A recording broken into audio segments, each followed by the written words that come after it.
So mag-uumpisa na nga ang laban ng Gilas Pilipinas at New Zealand Tall Blacks sa third window ng FIBA World Cup Asian Qualifiers kung saan gaganapin ito sa Spark Arena sa Auckland, New Zealand. So ito nga po ang petsa at oras dito sa Pilipinas para sa mga gustong manood at talagang nakaabang.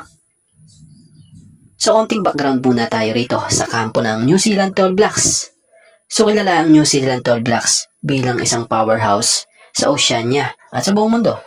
Aasahan mula sa kanila ang napaka-pisikal na laro, mabilis na transition o transition offense at ang kanilang nakasanayang traditional na sayaw bago magsimula ang laro, ang haka. So inaasahan nga sa Tall Blacks ang pisikal at mahigpit na depensa na ilalatag nila dahil nga kilala ang Tall Blacks sa matikas at malalaking pangangatawan.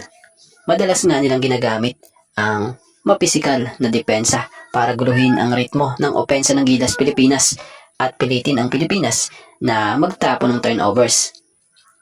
Sumunod, mahusay ang Tall Blacks sa pagkuha ng offensive rebounds at tip-ins.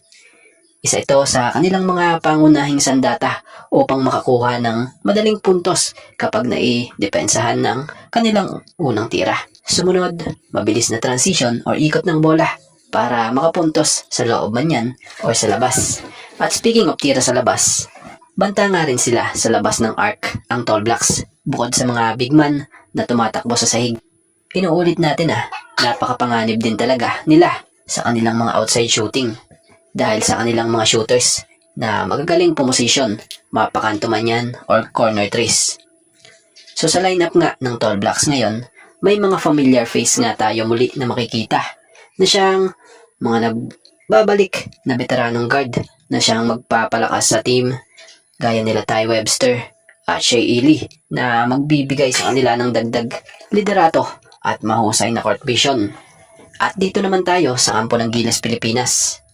So inaasahan na makapagpapakita ang Gilas Pilipinas ng isang dikdikan at mabilis na laro laban dito sa New Zealand Tall Blacks. Asahan ang pagganti ng Gilas matapos ang kanilang dikdikang 69-66 na pagkatalo nung nakaraan kung saan patuloy nilang sasandalan ng opensa gaya nila Justin Brownlee at maging si Dwight Ramos habang nakatutok sa mahigpit na depensa kontra sa naglalakihan at mapipisikal na manlalaro ng New Zealand Tall Blacks.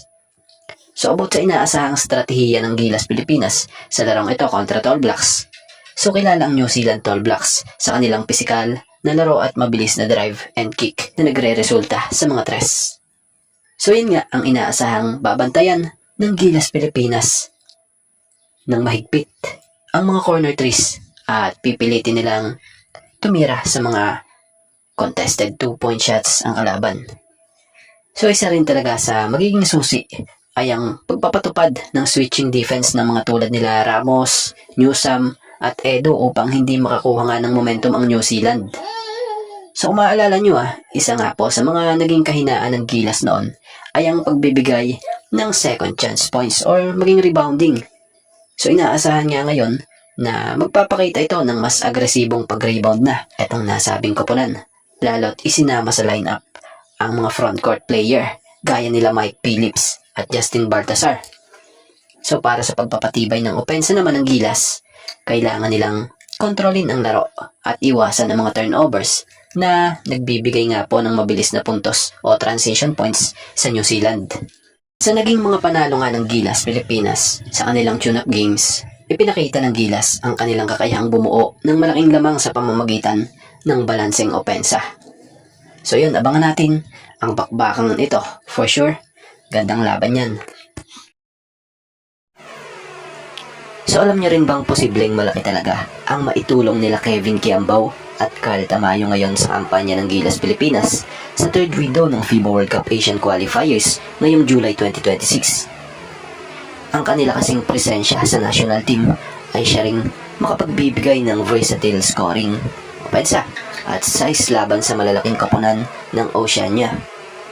Kung mapapansin nyo sa naganap na tune-up game pa lamang sa New Zealand, patunay na ang dalawa sa kanilang mga nakuhang karanasan sa paglalaro sa Korean Basketball League or KBL.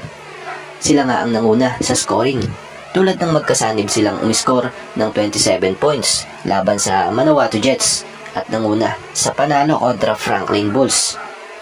So kagandahan din sa ngayon na umi-effective ang naging tila experiment nitong si Coach Tim sa positioning dahil bago pa nga po maganap ang mahalagang laro ng Gilas Pilipinas laban sa host sa New Zealand sa July 3 at July 6 sa Australia ay sinubukan nga ni Coach Tim Cone si Kevin Kiambao sa shooting guard position, lalo na si Carl Tamayo ay naging maaasahan sa power forward position.